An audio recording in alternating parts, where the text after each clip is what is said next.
Hi, I'm going to tell you another story. This is an Indian story, and I learned a few Indian stories. Okay, The Boy in the Red Sky. Once there was a young couple, Indians, man and woman. They had no children, and they lived isolated on an island. He would go hunting and fishing often. She, the young wife, would be at home alone and was often depressed and lonely. And every day she felt this, especially when the weather was gray and the mists would come.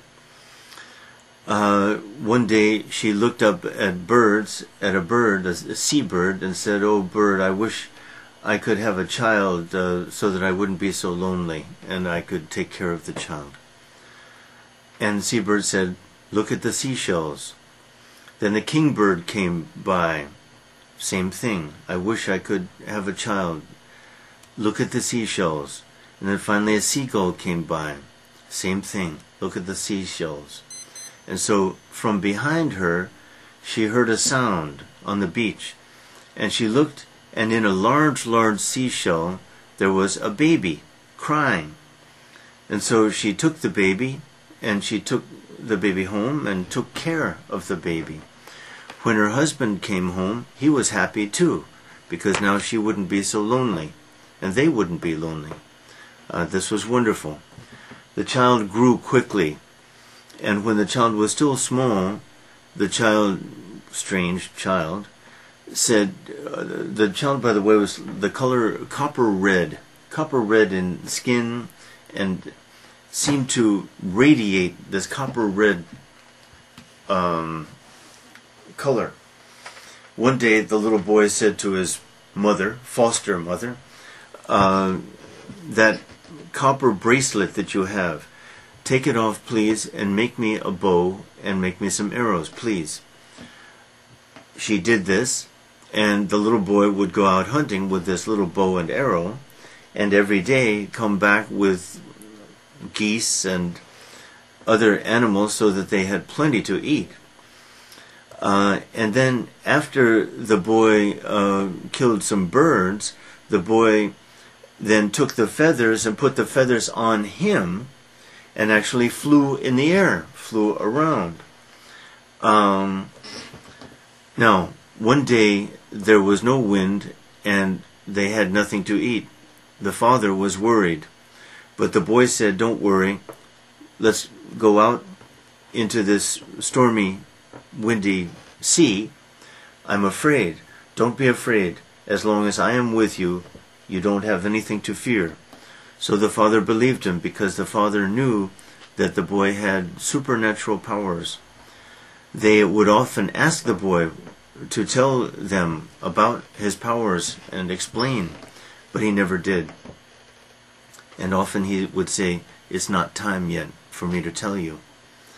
So that day, in the stormy sea, they went out in a little rowboat.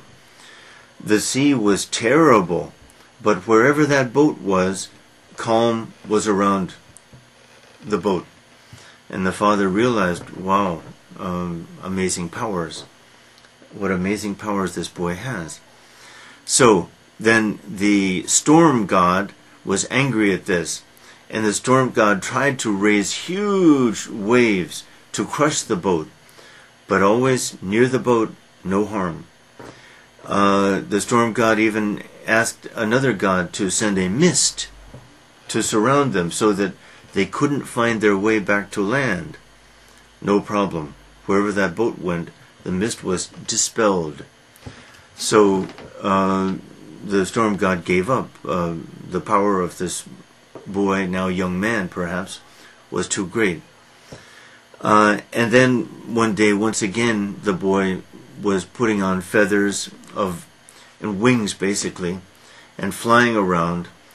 And then he came to the people, his father and mother, and said, "It's time for me to leave. It's time for me to tell you who I am. I'm the child of the sun, and really I have been sent here as a test for me. And now that I have passed the test, I will go back and assume my divine duties, I think.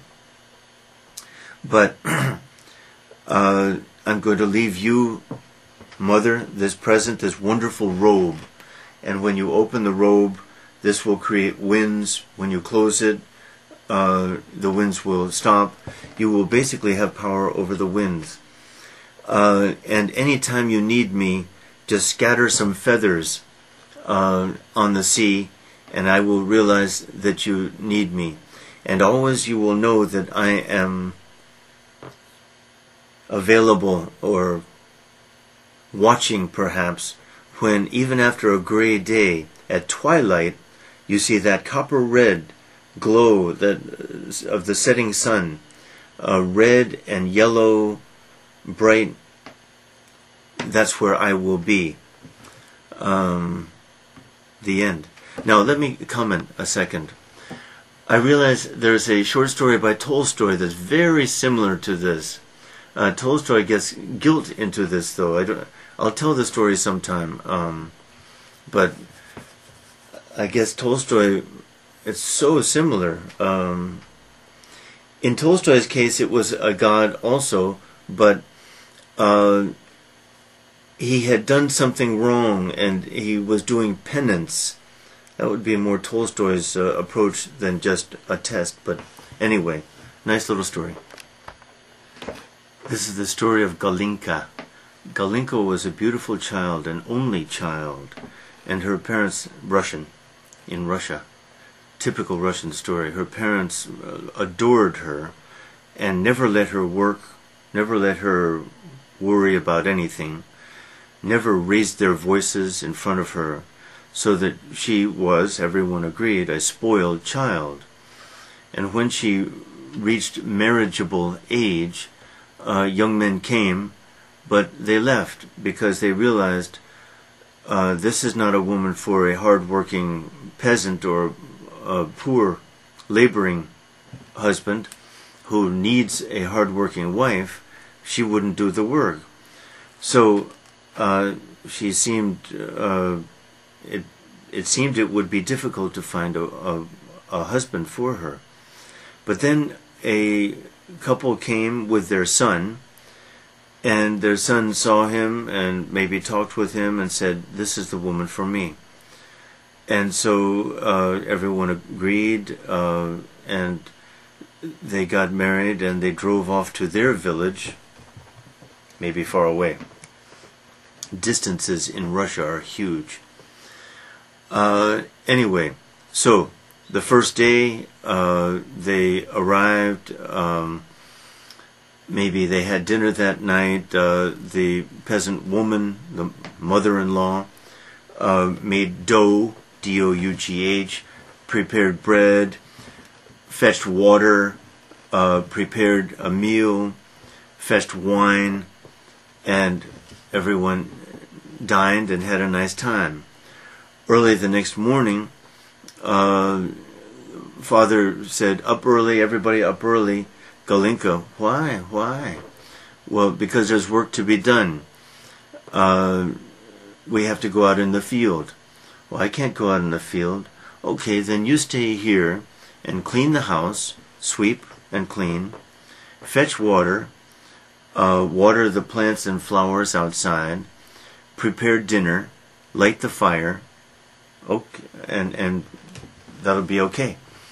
So the three, father, mother, and son, left, worked hard all day, but meanwhile Galinka simply relaxed, went back to bed, got up at noon, relaxed.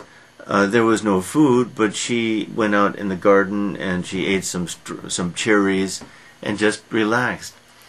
The other three came home exhausted, saw that Galinka had done nothing, but no one said anything. The old woman went to work, made the dough, fetched the water, prepared the dinner as she could do pretty quickly, and then they sat down to eat. And when the father broke bread, he broke bread into 3 pieces, one for himself, one for his wife, one for his son, none for Galinka. No one said anything. Galinka didn't say anything either. She was hungry. And everyone ate, went to bed. The next morning, Father woke them up early again. Out in the fields, again Galinka just relaxed. She was getting hungry though, but she found a little end of bread that was for a dog. But she ate it. She was hungry, and they came home. Same story. No one said anything. The old woman prepared everything. The father broke the bread into 3 pieces, none for Galinka. Galinka said, "Don't I get any?" "No, only people who work get food." And that was the end of it. So Galinka had a difficult night of hunger. But the next morning, the same story. Father got up early. But this time, Galinka cleaned the house, fetched the water, watered the plants and vegetables, cleaned everything, lit the fire, prepared dinner, because she had seen how the old woman had prepared the dough. She had observed all of these things. And when they came home, they found everything done. This time, when the father broke the bread, he broke it into 4 pieces, giving the largest piece to Galinka, because she had worked so hard. Kind of a folk tale that teaches a practical lesson, like folk tales tend to. In this case, the family were very wise, without getting angry, without fighting or violence or anything. They simply